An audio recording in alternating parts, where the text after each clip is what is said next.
সে উনি কী দেখলেন কী খেলেন সে ওনার ব্যাপার। তবে আমরা এইটুকু বলতে পারি যে বিজেপি সাধারণ কর্মীদেরকে বলছি যে আপনাদের কেমন লাগে এগুলো দেখলে, যখন দেখেন যে আপনারা মার খাচ্ছেন আর আপনাদের নেতা কার্যত দলীয় বোঝাপড়ার বাইরে গিয়ে মমতা বন্দ্যোপাধ্যায়ের সঙ্গে এই সামাজিকতার নাম করে সেটিং করছেন, আপনাদের কেমন লাগে?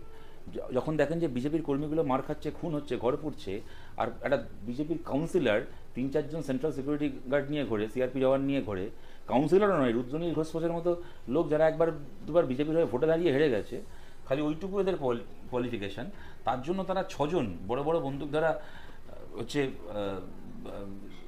মানে জওয়ানকে নিয়ে ঘোরে, তারা সেন্ট্রাল ফোর্সের সেন্ট্রাল ব্যাটালিয়ানের পোস্টিং নিয়ে তারা ঘোরে, সিকিউরিটি গার্ড নিয়ে ঘোরে, আর সাধারণ বিজেপির কর্মীগুলো মার খাচ্ছে, খুন হচ্ছে, ঘর পুড়ছে। আপনাদের কেমন লাগে? আপনারা বিচার করুন। আমাদের দেখুন, মমতা বন্দ্যোপাধ্যায়, দিলীপ ঘোষ ক্যামেরার সামনে আজকে পোজ দিয়েছেন।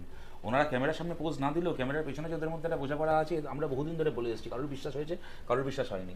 কিন্তু ক্যামেরার সামনে যখন এগুলো আপনারা দেখেন, তখন বিজেপি কর্মী হিসেবে আপনাদের কেমন লাগে তা বিজেপি কর্মীরাই ঠিক করুন।